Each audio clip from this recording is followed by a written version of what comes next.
We're gonna start this show off right, Matt. God damn it.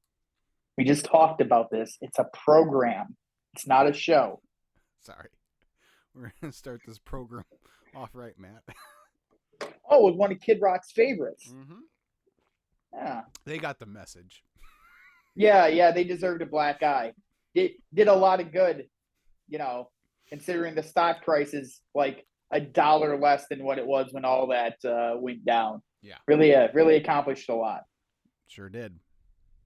He showed them. Yep. Him and his big gun. That's what you want to call it. I mean, it was a fairly big gun, I guess, when he was shooting all those cans. Yeah, good for him. Let me shoot all these cans of this beer that I already drank. Right. How angry I am. I'm not too angry to take it off the taps at my restaurants. Great stuff. Michigan's finest. I was just up in his neck of the woods too, like where he's from. I'm sorry. We had a wedding up there, and I was just like, ugh, this is the place where it all started. Yeah. Gross. Mm-hmm. Ground zero. Yeah. Though as despicable as he is, and as much as his music as the last 15 years has sucked, that Devil Without a Cause album, though. Well, and the Cocky one right after it, they were both pretty solid albums. That was the third one. Because right, the one with American Badass was the second one, but that barely counted. Yeah. Yeah. I mean, technically, Devil Without a Cause wasn't his first album either. Right. He had some his first mainstream album. Yes. Morning Grits or whatever the one was. Yeah, I don't know. When he was a DJ and a rapper and not a country music singer. Yes. All right, we've gone way too far into Kid Rock lore for one night. It's WWE Hall of Famer. Oh, jeez. Hey, see? Now we brought it back around. We're professionals around here. Kris and Matt's Wrestling Pod 2.0. How are you, Matt? How was your week? It's all right. Been pretty uneventful. Had a migraine the other night that really knocked me down for like a day and a half, so that's cool. Those suck. Yeah, and it wasn't from the Lions game on Sunday either. We'll get there. Yeah. Before we get there, leave a thumbs up on the video and subscribe to the channel if you haven't already done so. Much appreciated. I tried to watch Dynamite last night. Oh, did you? Yeah. I got like an hour in. And then the Kenny, Jericho, Big Bill, Ricky Starks segment happened, and I'm like, nope. I was wondering if you were going to talk about this or not, because I didn't watch any of the wrestling, like, bell to bell, but I watched clips of pretty much everything. Mm-hmm. And, I was wondering if we were going to talk about this, because that was all time, like, somewhere Anthony Ogogo and Cody Rhodes were like, thank you for finding someone else to be the worst segment in the history of Dynamite. Yeah, it was not great. Show started out pretty good. I was the Samoa Joe promo with Hangman coming out to interrupt, and that leading into the Hangman Roddy match. That was good. The tournament match between Andrade and Brody was really good. There was Riho and Ruby Soho, which it was fine. I'm not the biggest Riho fan. But Toni Storm was at commentary, and it was great. Every time they cut to her, it was black and white. Right. Those little things are real quick though. You said you're not the biggest Riho fan, and I fall into that same spot. But it's almost like a you don't know what you got till it's gone sort of thing. And like she consistently has good matches, which is what you can't say that about all the women on the show. True. So like seeing her back and like at least it's a digestible match. It's not clunky. You know, having her back is good for their roster. Yeah, sure. Yeah, won't deny that. And then that promo segment happened, and I'm like, you know what? I don't think, and at that time it was time to put Kingston to bed, and I'm like, don't think I'm going to come back to this. Yeah, probably a good move. I think I had my fill. So yeah. But I tried. And like I said, for 90% of what I watched, I liked. So there's that. At least I'm that far along. Yeah, I just can't. I can't bring myself to sit down and watch the whole show anymore. Yeah. It's I don't know. We were talking before we got on air. It just doesn't feel right. I just can't seem to get the motivation. Yeah. They definitely feel like they had lightning in a bottle for a time, and it's gone now, and we'll see if they can ever recapture it, but I hope they can, because I mean, all these, there are people out there that are rooting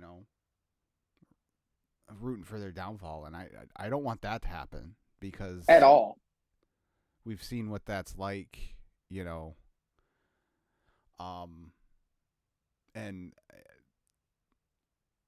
a big piece of part of the reason why WWE is so good right now, other than the fact that Vince is gone, is the fact that they've had to step up their game, because AEW was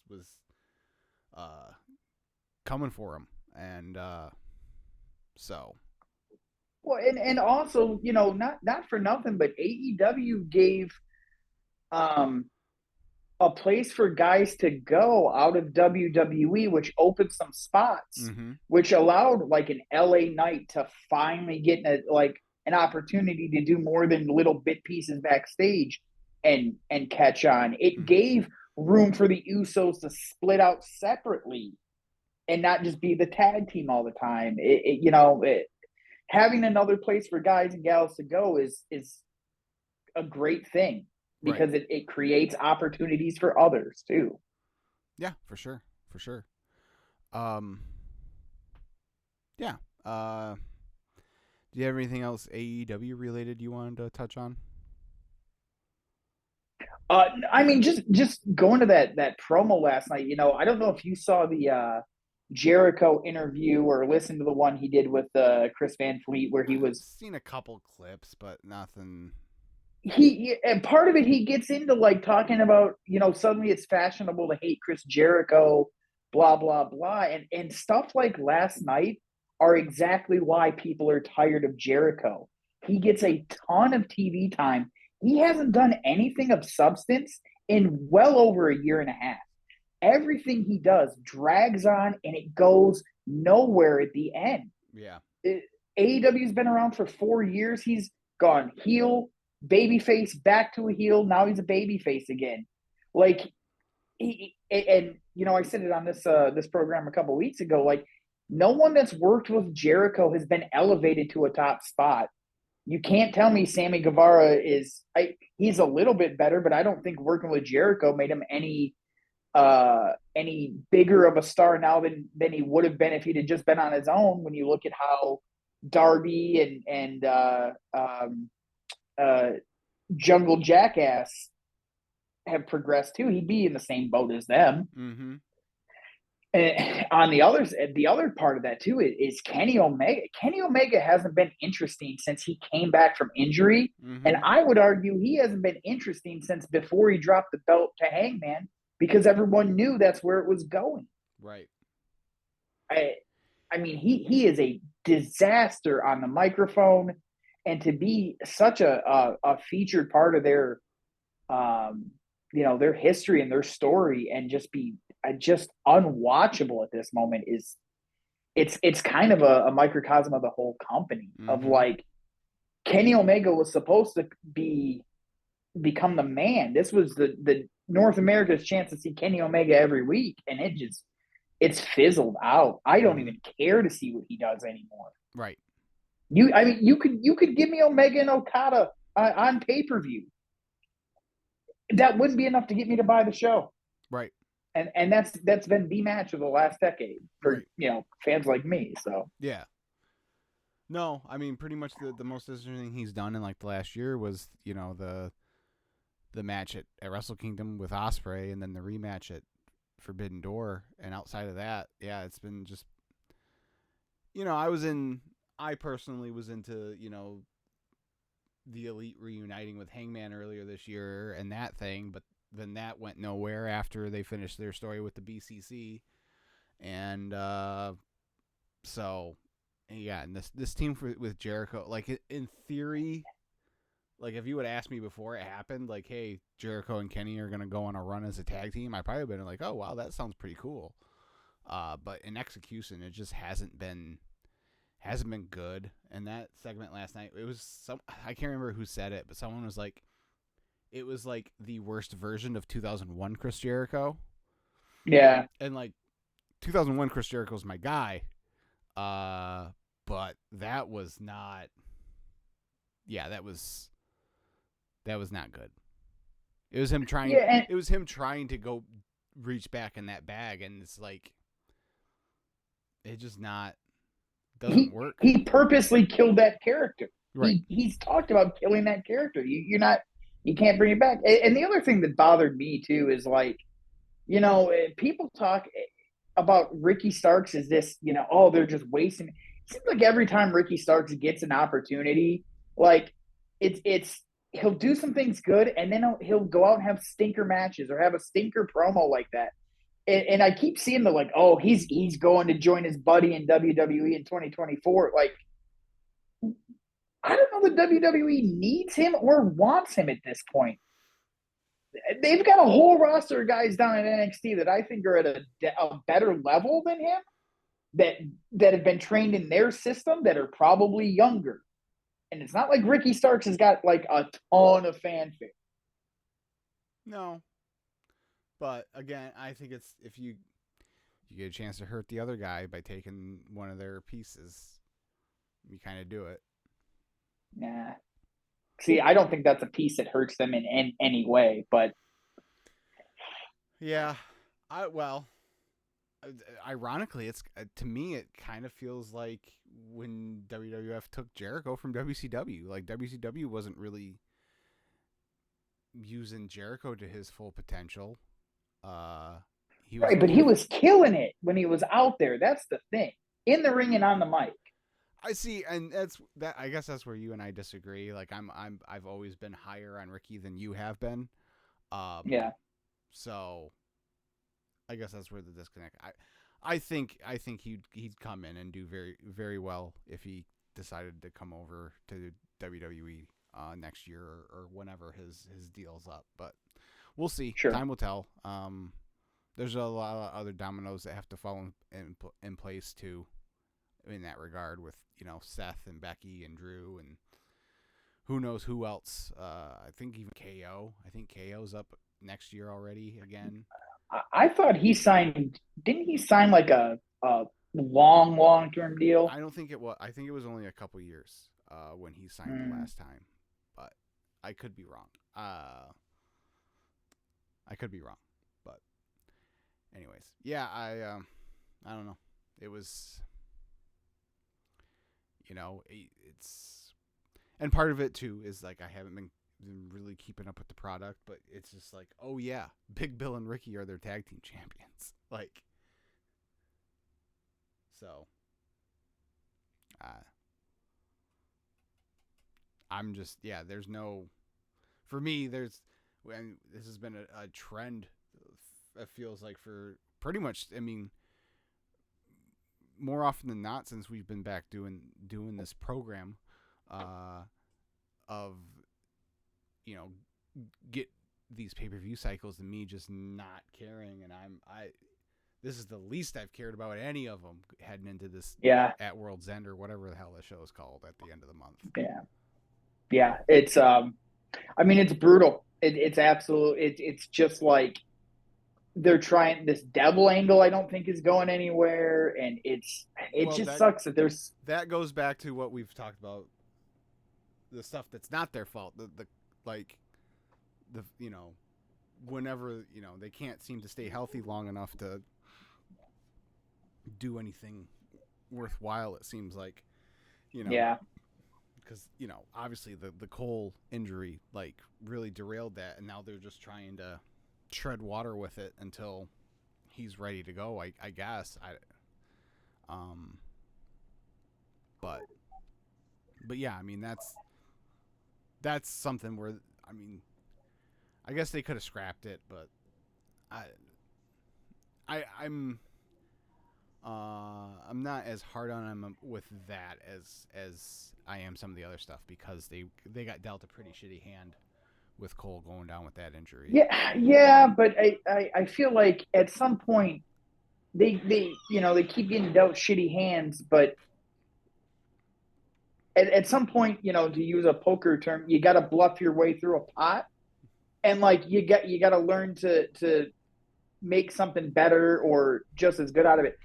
The other thing that I'm not seeing a lot being talked about is like I kind of feel like this babyface run for MJF is killing him. I I am losing more and more interest every segment I see with him right now. And it's not just because he's a babyface, but it's that old school like a baby or a massive heel turns babyface and then just forgets a lot about who they were. And I know they're trying to weave in that like he's learning to be a good guy and stuff. Well, but like yeah, but again, that part of the story kind of lacks its impact without Cole there, because Cole was the reason why he was trying to be a better person. Without Cole there, sure, like that part of it just doesn't. sure, and I get it, and this is where the shitty situations come in. But we're about 3 months into this whole Adam Cole's or 2.5 months of like Cole's hurt, he's not going to be around for a while, and it feels like they're in the same spot with MJF as they were 2.5 months ago. Oh, for sure. And that's where I'm like, this is why I'm losing interest in him, because it's the same story week after week. And MJF, I feel like the heel MJF would have hired somebody to protect him. Like this would have been a perfect time for like an APA situation back in the Attitude Era. Like I'm going to pay these guys and no one's going to get to me, but whatever. Right. They're not going to have a TV deal. Pepsi Phil's worked his magic. WWE's going to TNT. Whatever. Yeah, I don't know. I'm still in believe it when I see it mode with that, but we'll see. Yeah. Yeah, that'll be interesting. When that day comes, it's going to be, oh buddy, the discourse. And like I just said, I don't want AEW to go away or anything like that, but it would be just as a fan of this guy, it would just be the perfect like. Hope you're happy, Young Bucks. Take another victory lap. You just got yourself kicked off a network because you pushed him out the door. Like, yeah. So obviously you're fully back on the Punk train now. Oh yeah. Well, I know, because at the end of the AEW run, you were pretty much done with him and his antics.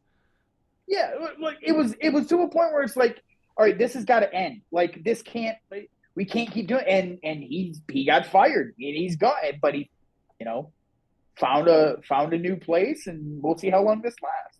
Yeah. He had quite the eventful week this week. He is all over the place. Started Friday on SmackDown. He cut the promo everyone was expecting him to cut on Raw. Yep. He name dropped a bunch of people. That was my favorite part of it. He made the reference to him punching Jack Perry, and it got no reaction. Right. Well, and that, like, I think that's kind of what people have been saying all along is like WWE fans don't care about AEW.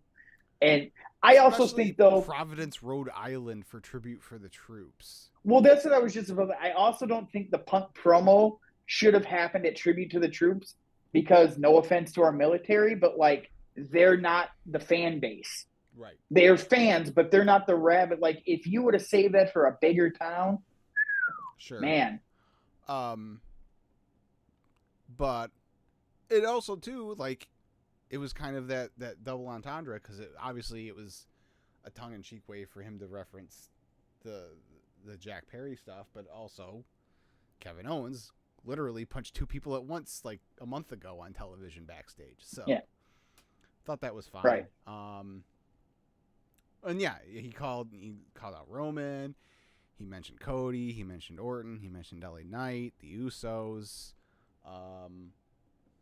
And he didn't say the name, but he alluded to one Mr. Seth Rollins. And everyone's like, ooh.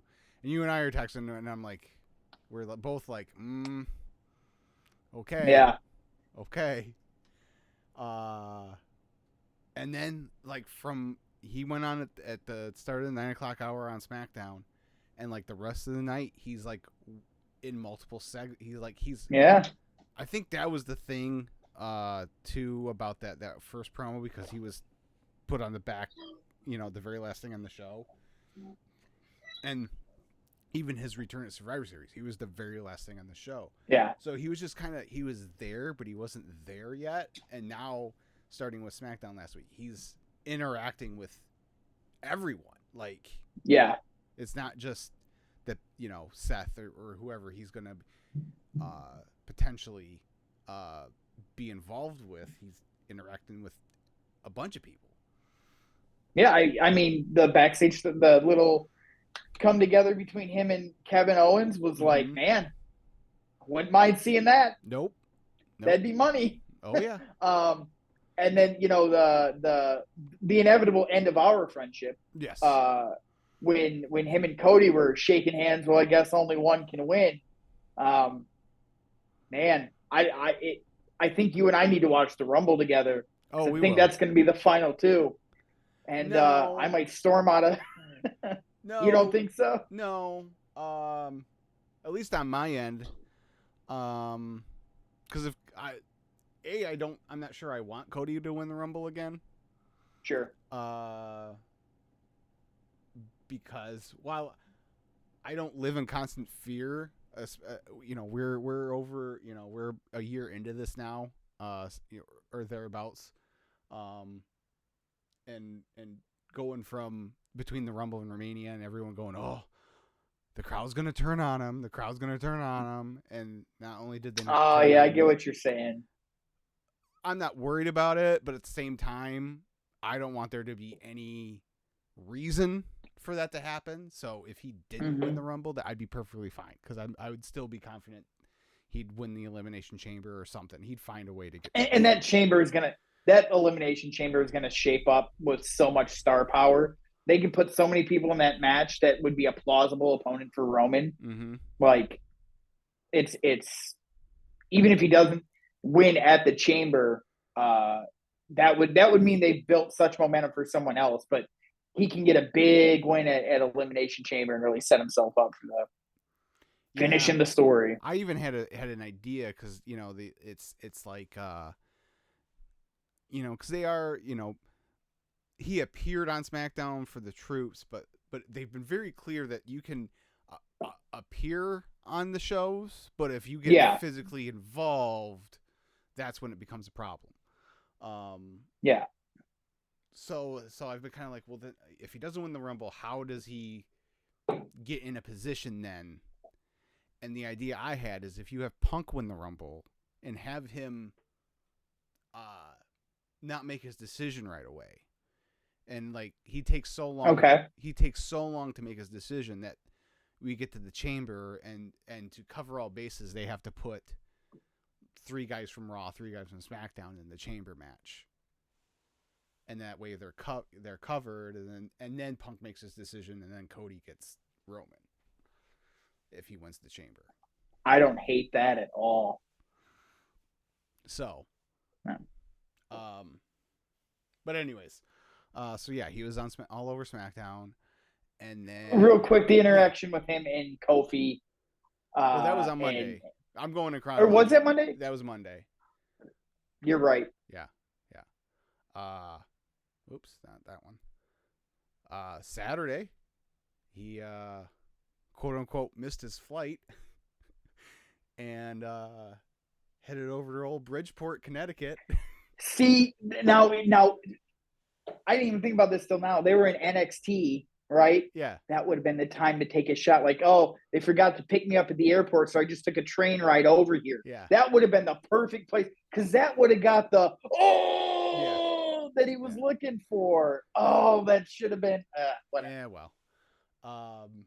But yeah, he was, taking pictures outside the new headquarters and working out at the gym at headquarters. And like, man, he's like in.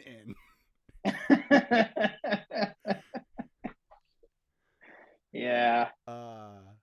Corporate man Punk. Like, yeah, like he's more in than when he was there the first time. Right. I think he even unblocked the WWE Twitter account. Well, yeah. Actually, you know what? I'm going to look that up right now. There you go. But he comes out with Sean to open the NXT show. And it was cute. You could tell it was kind of like neither one of them knew what they were going to do. They're just like, oh, let's just go out there. Yeah. Call it in the ring, brother. Yeah. I don't know if you saw it. They had one of those behind the scenes videos of him and Gorilla. No, I didn't see that. I've been looking to see stuff like that. Yeah. So it might be on there. They probably posted it. I know you're a TikTok guy. They might have posted it to TikTok. I don't remember where I saw it, but yeah, it was. He was in Gorilla sitting there, and they hit his music, and he stands up and goes to walk. He walks through the curtain. He's like, "I'm not ready." Like, I think they hit his music earlier than what is too soon. Yeah, but it was a really fun little interaction with him and old HBK. Yeah, the T-shirt, the little the Bret Hart nod. Yeah, and he's like, "No, you guys made up. I made up with Triple H. This is all about healing." Right. It does not look like he has unblocked WWE, which is hilarious. That's funny. He's probably forgotten that he had him blocked, to be honest. Sure. He's more of an Instagram guy now anyway. Sure, you're right. I think what was fun for me too is like knowing that Sean was very vocal about like, hey, I love what CM Punk represents. I bet, and not to sound cliche, I bet Sean sees a lot of himself in CM Punk. Like when Sean thought he was right, he wasn't backing down. So what a lot, and I forgot this too until I rewatched the episode of Raw where he cuts the pipe bomb. But the first thing on the episode of Raw, Shawn Michaels comes to the ring because he's promoting his hunting show. That's Punk right. Comes out with the new the new Nexus. And confronts Punk or confronts HBK, and they Sean says something like that to him. It was like, I see a lot of myself. Neither he goes, neither one of us smoke or drink drugs or drink anymore. Yeah, and Punk goes anymore. Yeah, he's like, yeah, okay. Well, and if that'll be a nice little throwback at some point because Sean kicked Punk in that big brawl in Seattle when they had all the former champions, where Randy accidentally hit Stephanie, and they were doing the unification ceremony and stuff. Old HB Shizzle hit a super kick on Punk in that too. So okay, yeah.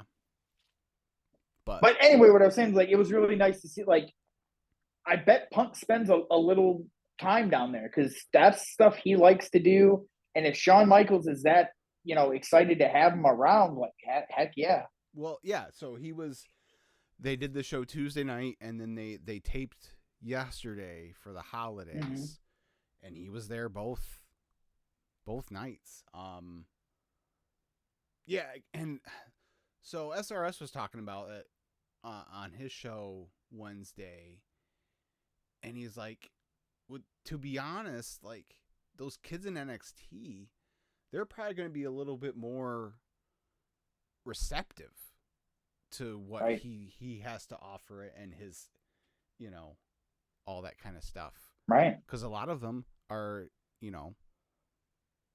a few of them have some indie experience, but a guy like Trick Williams, like he's a former football player. Did you watch any of the NXT pay-per-view, or did you just watch that? So I watched the Dom Dragon Lee match. My guy Dirty Dom got hosed.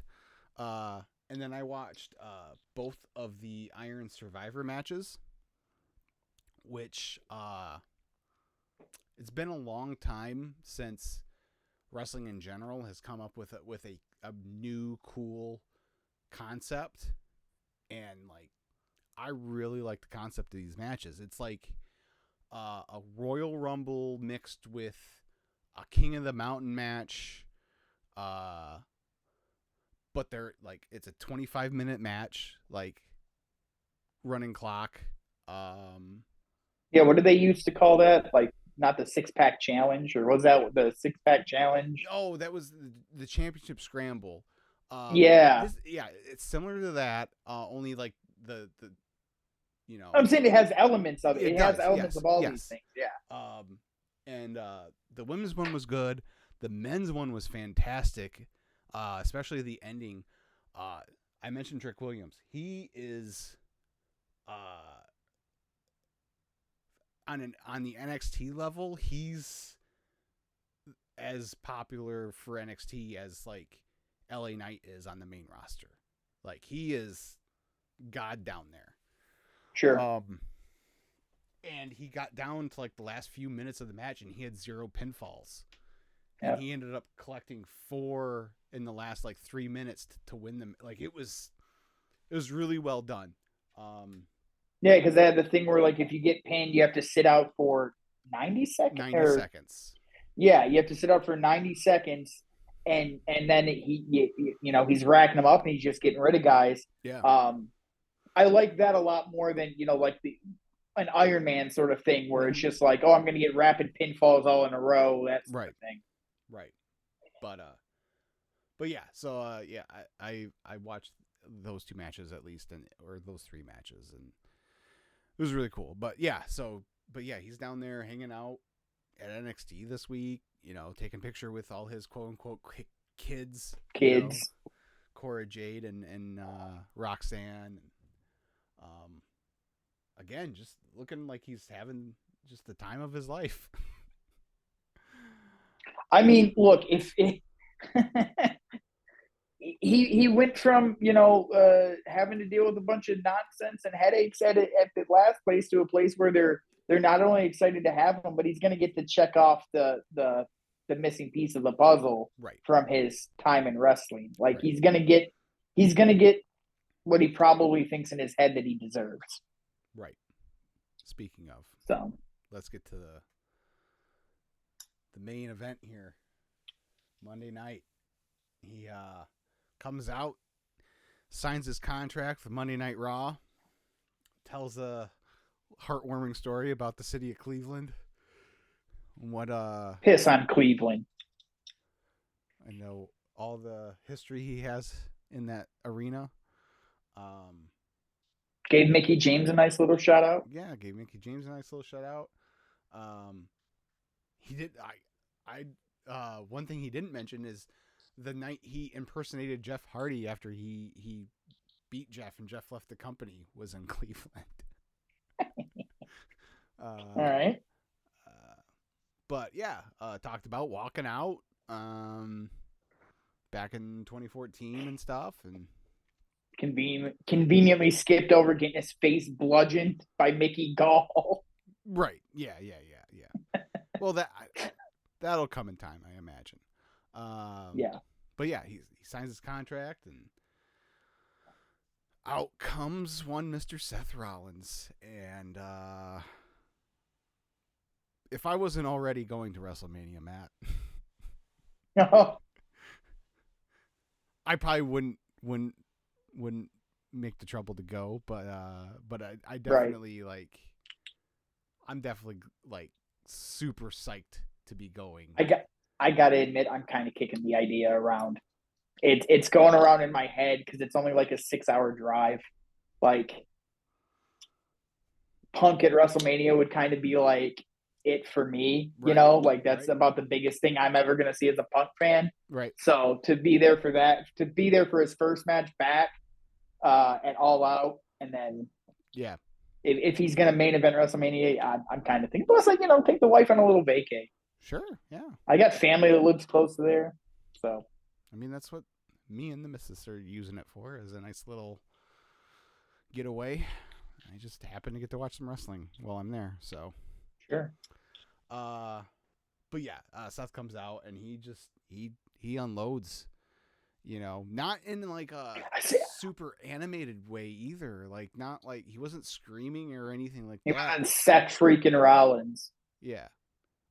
He just was like, I hate you.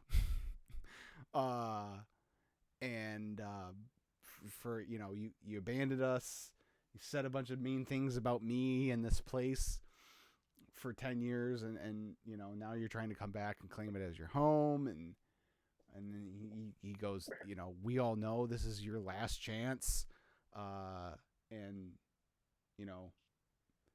I hate you, but I'm glad that you're here on Raw, and that way I can kind of keep an eye on you, and when you inevitably screw up, I can kick you out the door myself, and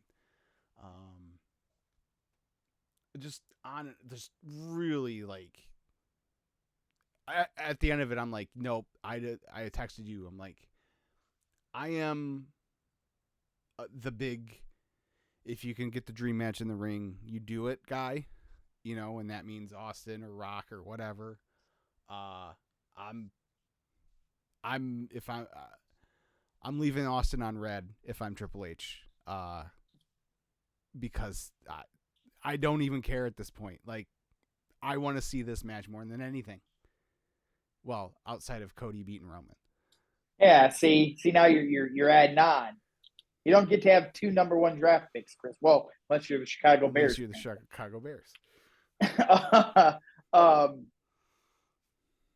I'm still in the boat of, if you can do Austin, you do the Austin one, but because I get it. Seth and Punk could headline that's a headlining match anywhere in the world, except for maybe Saudi Arabia. If old Philip is sticking to his guns, we'll see about that.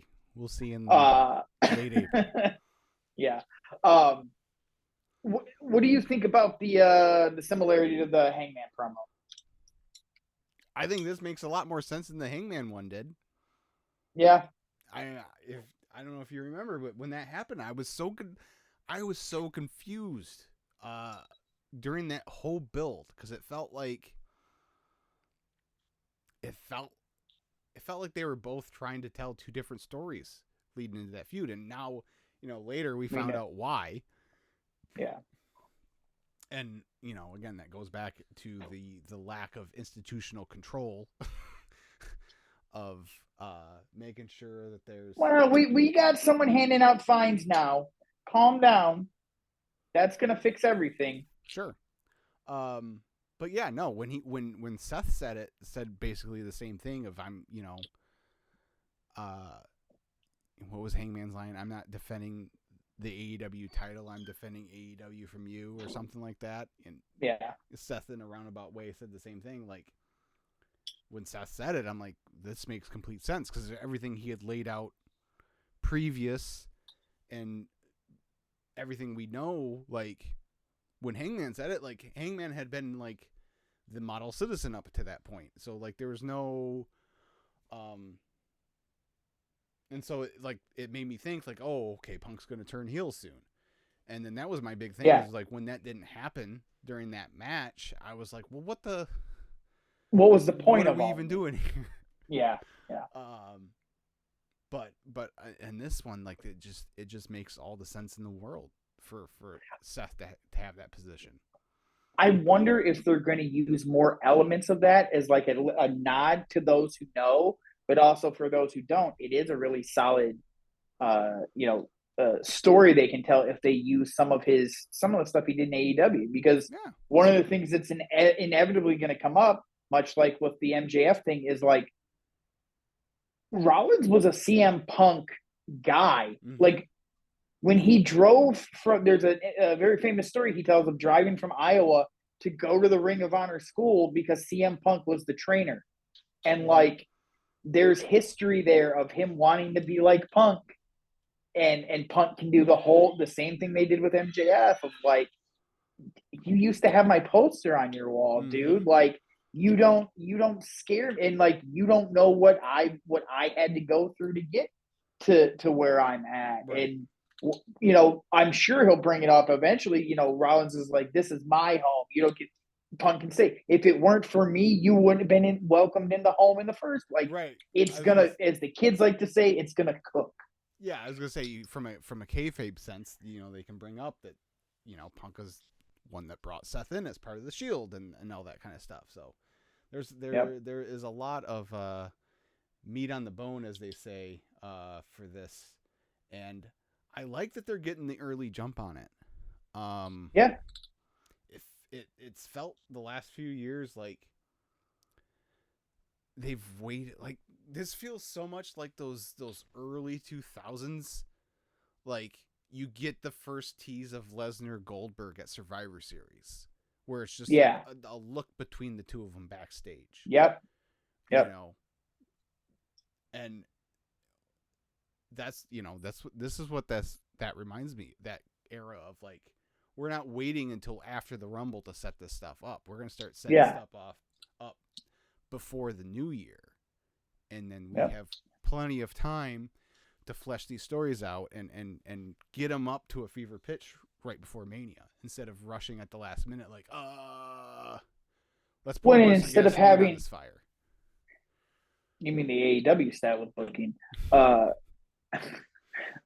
It also gives you a thing, instead of having to have every week, this is the Punk Rollins segment.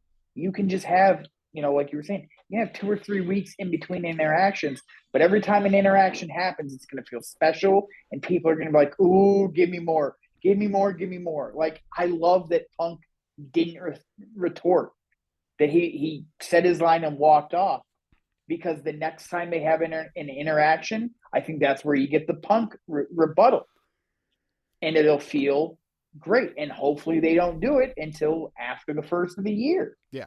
That first Raw of the year could be a perfect time for them to bump into each other again. Yeah, get through Seth's defense against Drew on New Year's Day, and then after the following week you can jump right back in.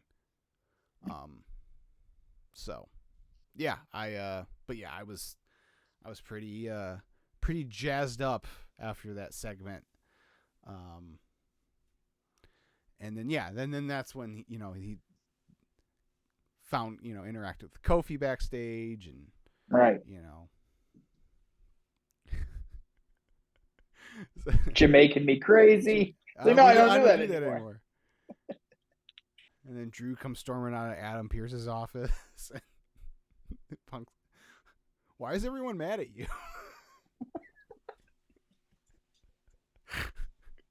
Yep. But yeah, so we're and now he's announced for MSG and the Forum, and he's not coming to Detroit though. Son of a! I was low key. Part of me was like, man, I hope he goes to SmackDown, right? Because then I can be like, hey, can I score an interview? And because CM Punk coming to Detroit for first WWE show in 10 years or whatever would have been like a really good headline to get out there, like, for my day job. Oh yeah. So no, I'm gonna need I'm gonna need a fan cam of that MSG show between him and Dom, and then the bull rope match between Cody and Shinsuke. Yeah. So see, it'd be the perfect time for them to do one of the Peacock specials. Yeah. If it was the just, network back in the day. I was gonna say if it was just a network, they probably would, but Peacock is meh. So I did like when they announced the match with Dom in the forum. Someone was like, they should legit go out there and copy MJF versus Jay White from Full Gear. That would be pretty damn fantastic. That would be pretty funny. It would be pretty funny. So,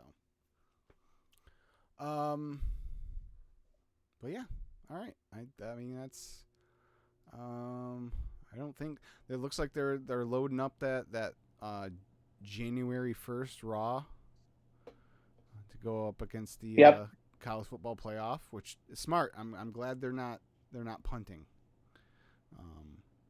They're just gonna be a lot of punting in that game. That late game, probably. Maybe not. No, I think that late game will be pretty high scoring, actually. Yeah. I was talking about the Michigan game. Well, that game will be on before Raw. Yeah, Nick Saban is whatever. One of the few times in my life I'm looking forward to Nick Saban destroying somebody. Oh, really? Yeah. Oh, yeah. Okay. Fair enough. But speaking of getting destroyed, our Lions made a trip to Chi-Town. Did they make the trip? Because it looked like they fucking stayed in Allen Park. Yeah. I do you want to get into the game, or do you want to just get into the nonsense of the things surrounding it? Yeah, I mean, we don't really need to talk about the game much. Yeah. It was I turned it off. When did I turn it off? The fourth and whatever when they tried the run, and it got stuffed. Oh! You mean the one where Goff ran 6 yards into the backfield to hand out the ball? Yeah. And the right end was already on top of Jahmyr Gibbs. That one. That one. Yeah. Jesus Christ. Yeah. So here's my hot take. I don't know, and I don't even think it's that hot of a take. I've been saying it on here for a while now. And look, I was frustrated with the defense at times too. On Sunday, in fact, I was texting you. We both were like, Aaron Glenn should probably just walk home. Yeah. But after the game, and I had a chance to kind of process things. This offense is broken. People are hip to the Ben Johnson offense. They've taken the middle of the field, specifically Amon-Ra St. Brown, completely away. Yep.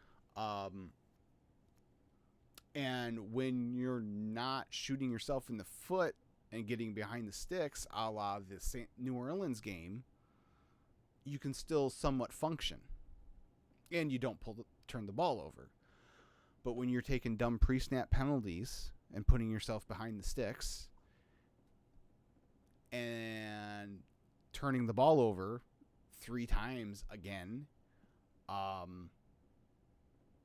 it's going to be hard to score. And they held Fields to 58 yards rushing, and most of that was like on the first drive. First couple of drives. Yeah, they kind of let Chicago run all over them.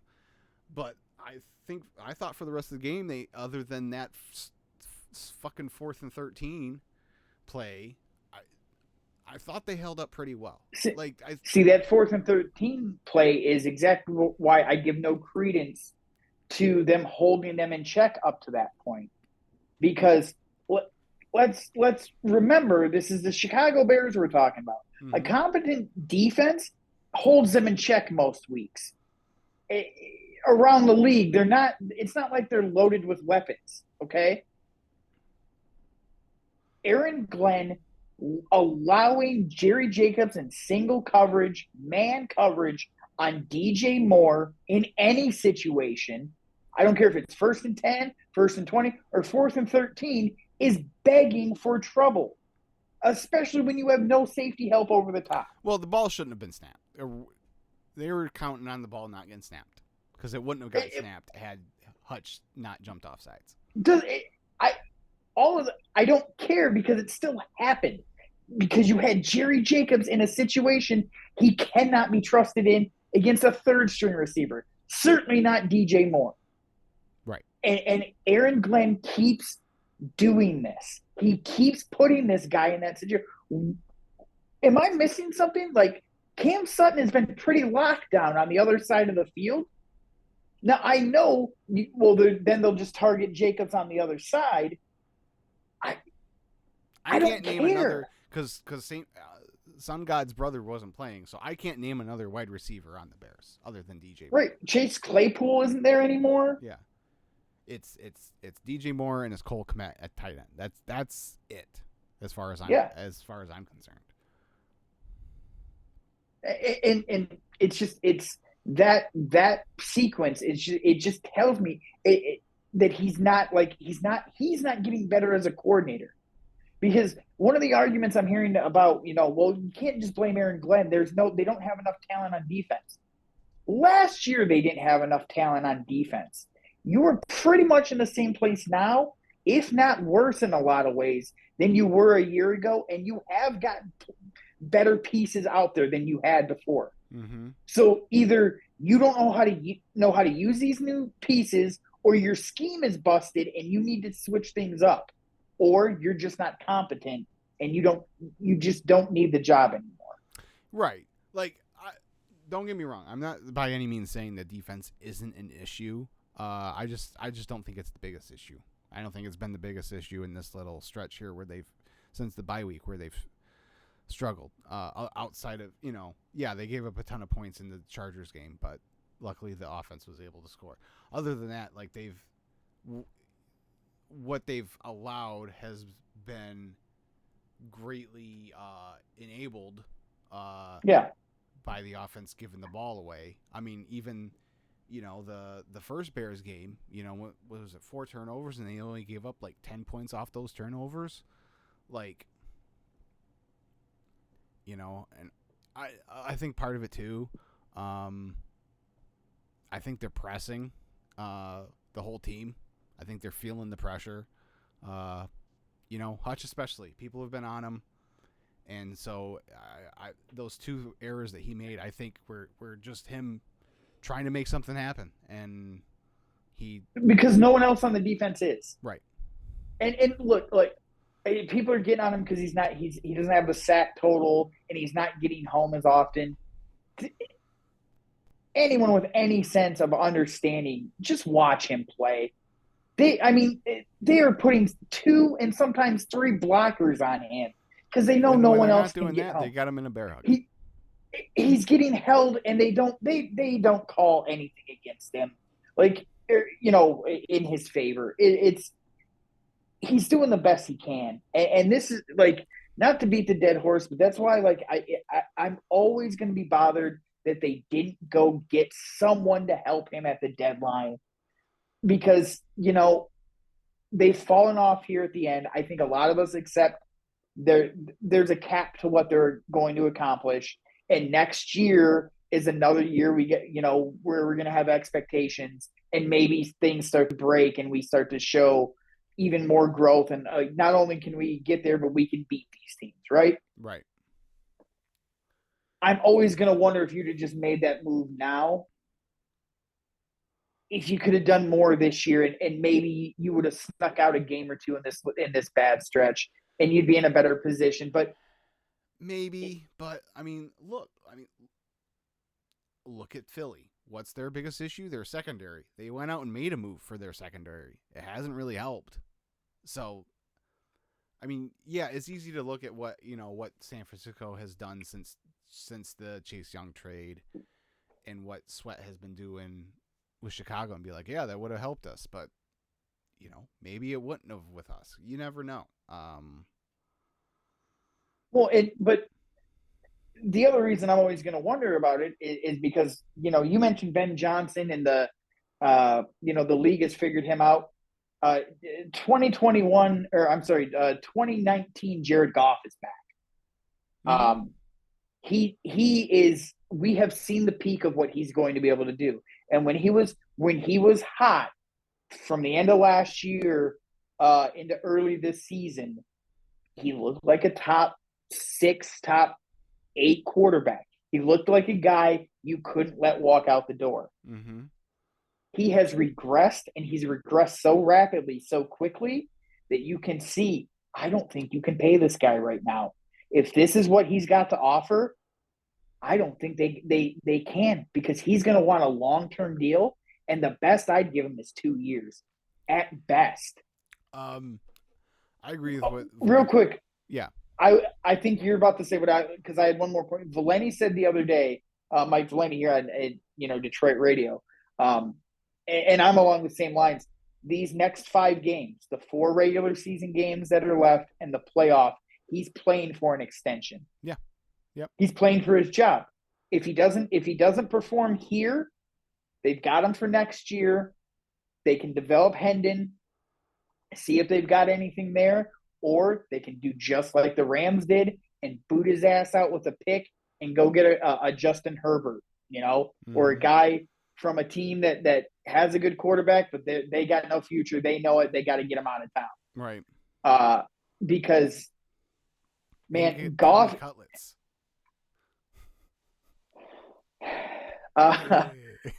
Hey. Goff is just he's like, and I know the offensive line hasn't helped him, but he is missing wide open reads. He can't throw the ball downfield. It's just that the one target he gave JMO, any quarterback in the league should have been able to make that throw. Right. The ball only went 40 yards. He can't get it downfield. They talk about all these chunk plays, but they're chunk plays that happen 10 yards, and then because it's schemed so well, the middle of the field was wide open, they'd pick up 25. As you mentioned, teams have realized he can't throw to the boundaries. We don't have to worry about him beating us over the top. Funnel everything towards the middle of the field, and we'll just take that all away. Right. And the offense is they can't run anymore. They can't run their screens. They're befuddled. Right. And it's because teams know Jared Goff ain't what they think he is. You ain't got what it takes anymore. Right.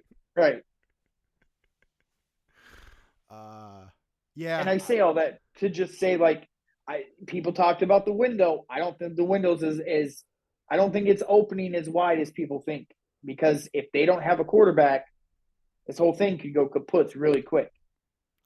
It could, but I don't know. We'll see. They've got they're like, what are they? They're still like the 5th youngest team in the league. I think they're the 4th. What was it? The 4th. Something about they're 4th as far as the percentage of snaps that are still under contract for next year. So they'll have pretty much everyone back. I gotta imagine, well, first, looks like help is on the way. Yeah, we didn't get there yet. CD Deuce, CJ Gardner-Johnson, whatever his name is now. He will start practicing next week and hopefully be back on the field before long after that. So that'll give him that, and that's the biggest what if to me. Like, if he stays healthy and Mosley plays more than 3 snaps, like, where are we at now? Yeah, but again, that's why I go back to, they didn't try to make any moves at the deadline to say, like, hey, if we can get a guy in here, maybe we'll be a little bit better. But whatever. Yeah. Yeah. So got the Broncos coming into town on Saturday night. prime What time. kind of piece of shit likes the Denver Broncos? I don't know. They've been hot, but I'm not. They very well could lose. I'm not going to say they're not going to lose to the Broncos, but I'm just not. Like, they still have a hard, unless they're playing the Chargers, they have a hard time scoring 20 points still, as good as, as well as they've played. They've relied a lot of, if they can hang on to the ball, if the Lions can hang on to the ball on Saturday, I think they'll win the game, because that's how Denver's been winning a lot of these games as of late, is they've been crazy on the turning over the side football. with the turnover margin. Yeah. So. I texted you earlier in the week. The thing that worries me is Russ is the type of quarterback that could really feast on this team, because he's a veteran guy who can expose a weakness. Like, he knows to target, hey, that guy can't cover. And if they don't put enough resources to that side of the field, I'm going to eat Jerry Jacobs for lunch. And the thing about Denver is they got a pretty dynamic receiver tandem. Well, so, like, one of them. Oh, no faith in your guys, huh? I'm just saying, like, they have one stud and another guy who potentially could be, but. You want Jerry Jeudy lining up across from Jerry Jacobs one-on-one? Well, I think Jerry Jacobs is getting benched, sir. I believe. Do you think Melifonwu's played his way in? What's the no, Melifonwu was the safety. What's it? Kendall something. The guy they picked up from the Bears. Yeah. I think he's gonna play more. Let's hope so. So. But yeah, no, Cortland Sutton's the one I'm worried about. So. But we'll see. I'll be watching. Yep. I know everyone's focused on this being a great opportunity to dominate the run. That should be the game plan. Mm-hmm. Dude, they gotta. I don't care if you force it to them. You got to do something with Jameson Williams. Yeah. This is like, because people are seeing the all 22 footage and stuff and seeing, like, you're not even setting him up for success. No. You're just telling him to run downfield, go long. And I mean, the first snap of the game that he plays, he's wide open 20 yards down the field. And Goff throws a little dump off underneath, and it's like he's not even looking for Jameson. Right. And like I said earlier, the one time he targeted him, J-Mo beat his guy off the line by a step and a half. He just couldn't get him the ball. Right. And then they don't go back to him for the rest of the game. Yeah, that falls on Goff and Ben Johnson. Like, this is nonsense. Yeah. Yeah, like, it's. Look, I understand early when he first came back why they were not giving him as many opportunities, but he's relatively got the drops thing under control. And look, like, you don't even know, because they don't even target him. Well, that's just it. You can't just throw the guy one or two balls a game and, like, expect him to have any kind of rhythm. Like, you got to keep feeding him, because he's like Gibbs. You keep giving Gibbs the ball, good things happen. Like, yeah, and they stopped doing that on Sunday. They ran the ball, like, they got down 10-0 and ran the ball. Gibbs and Montgomery were doing their thing on back-to-back drives, and then they just got cute, and the Bears were able to adjust after that and shut down the run in the second half. Right. Like, and look, the other thing is, son of a bitch, you wasted the number 12 overall pick on this kid, and he's on the field for 60 snaps a game, and you're not giving him the ball. What the hell are we doing? Right.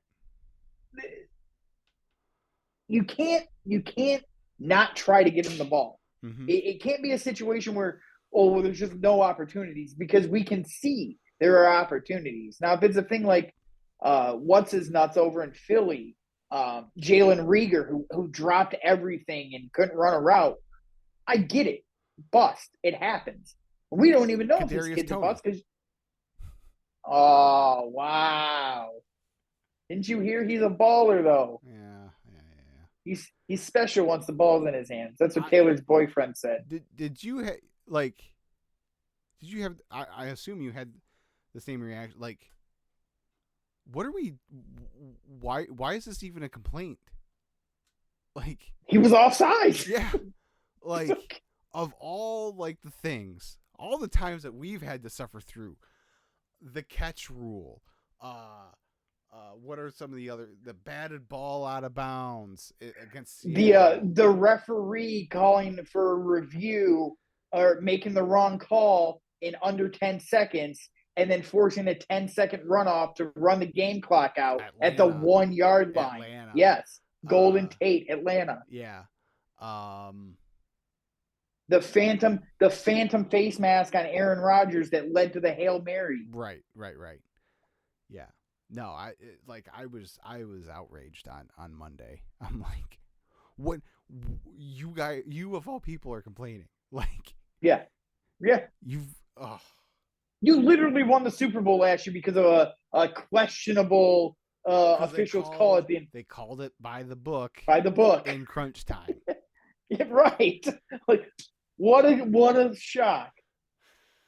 And you know what was great? Like, not great, but like seeing Mahomes kind of start to get taken down a peg by a like stupid Kermit the Frog voice. Right. Like I kind of enjoyed seeing him getting called out for being a little whiny there. Mm-hmm. He was gonna fight the referees. Oh yeah. That would have been one of those things. It's like you let the dog off the leash and suddenly he's like, oh crap, I'm supposed to go through with this now. Josh Allen's a better man than I am. I would have punched him in the face if he first comes up to me and is like, "Oh, what a bullshit call! What a terrible call!" Screw you. Yeah. 13 seconds. Whining. Exactly. Yeah. Man, this isn't. I was talking about this with a buddy the other day. Like, sports isn't like it was when we were growing up, where like dudes really hated each other. There's too much respect in the game, or too much friendships in the games. I want to see dudes that don't like each other. Mm-hmm. I'm so ready for CJ to come back. I can't wait to see that helmet bobbing up and down after plays. Right. I mean, after all this, we there's like 16 scenarios where we clinched the playoff berth on Saturday, this weekend. So I like it. Let's go.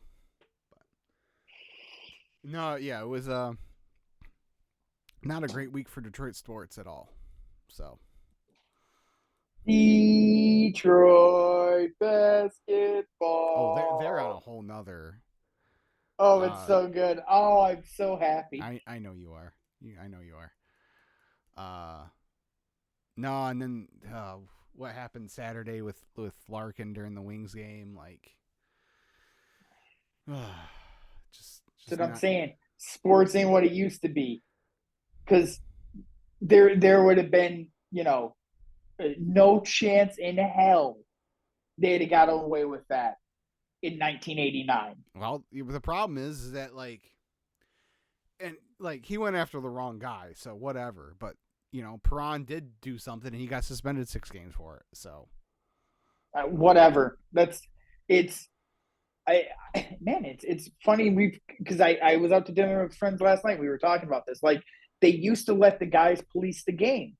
You didn't do stuff like that because you knew if you did that to Stevie Eiserman, a coked up Bob Probert was coming for you on skates and was legally allowed to beat the living shit out of you in front of 20,000 people. Right.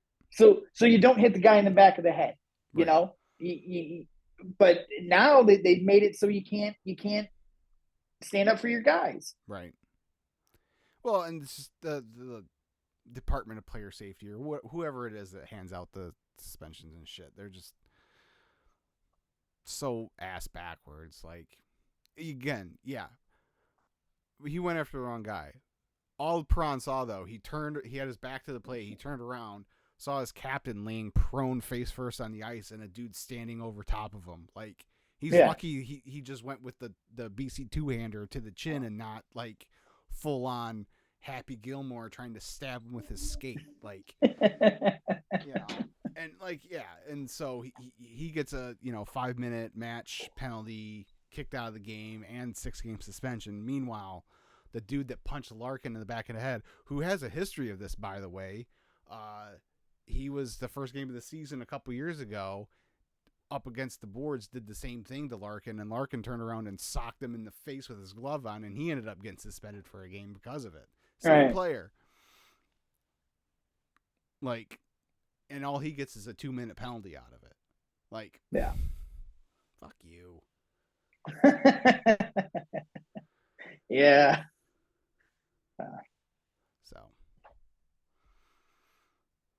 They kept the tradition of losing while we're recording this podcast live tonight too. So that's always good. Yeah, I saw the Curtis Joseph move in goal.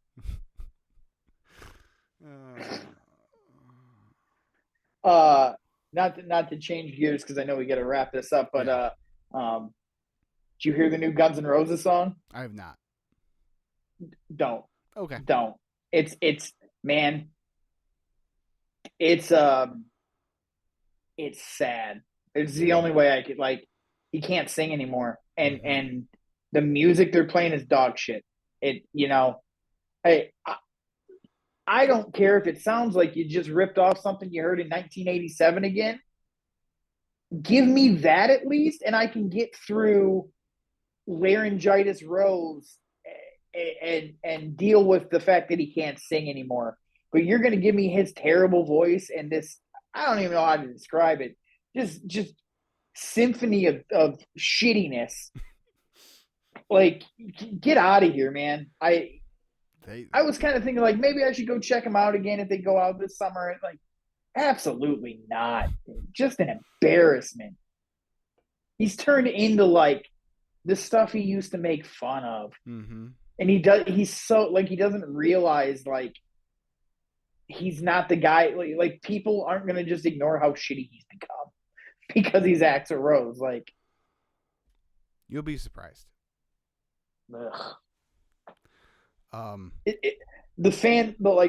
forums and stuff, I like a lot more people were like, this is because that Absurd song was terrible. Mm-hmm. But this one, it was like people were like, oh man, I don't think they've got it in them anymore. Yeah. Well, they wasted all that time being angry at each other. For nothing. I entered to win a contest to, I think it's win a Duff signature bass. Yeah. So. That'd be kind of cool. Would be. So. Who is that through? Reverb. It's basically it's musician eBay is basically what it is. Yeah. So they did a little video with him, his a rig rundown. So he talked about the amps and the effects and stuff he uses. He was talking about how his chorus pedal stomp box that he's had since back in the day. His guitar tech controls it in backstage because he would. Wearing his cowboy boots, he would take the stomp box part of it literally and just like stomp the shit out of it. And his bass tech was like, "You don't have to. You're gonna destroy this thing." Like, and so he knows all the parts, and he turns it on and off when he needs it. So. Oh, that's kind of cool. I didn't know they did stuff like that. I always thought it was a guitar player who controlled their own shit. No, no. There's a lot of bands that any effects Kiss uses was always controlled. Were pre-recorded in a studio long before they took stage. Asshole. You walked right into I know. it, dude. I Come know. on. I know. Hey, at least I said, man, I had a hell of a good time at their show. You Like, did. it was a performance. It was a good time. It was. But anyways, anything like that is controlled by their roadies or whatever. So like the stuff whenever Gene did his bass solo and had all the distortion and stuff on it. That wasn't on stage. That was his bass tech controlling all that. Huh. I did not know that. Mm-hmm. Interesting. Yeah, that's cool. Yeah. So that explains to me more like why they all have their individual and stuff too. Because I was, they say these the shows have these massive crews that have to go. Like, what do all these people do? That makes sense. Yeah, well, I mean, not everyone. Like Foo Fighters, all their stuff is, all their pedals are there in front of them. They control that. So a lot of like their guys, probably a lot of it is just making sure all their guitars are tuned properly and ready to go when they want to swap out. Yeah. Yeah, I mean, I knew they had those guys, but I didn't realize that they would actually help along with the show. That's kind of cool. Yep. So, all right, let's wrap this puppy up. We'll be back. Sounds good. Oh, next week will be the Christmas episode. We'll have to do something fun. Oh, you're saying this wasn't fun? Well, something more fun. How about that? Something extra Christmassy fun. My wrestling Christmas wish list for 2024. Yes. We can rewrite the lyrics to my grown-up Christmas wish to my wrestling Christmas wish. Okay. We could sing Reggie the Red-Faced Crackhead. We could. Oh, God. What a time. I miss Crime Time. Rest in peace, Shad. He made fun of me on Twitter once, so like I'm conflicted. Yeah. He died saving his kid from drowning. Right.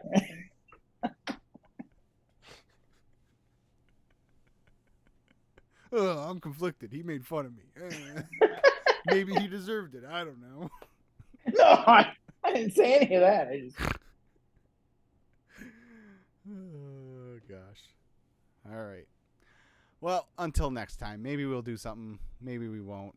But we'll be back. Until next time. See ya.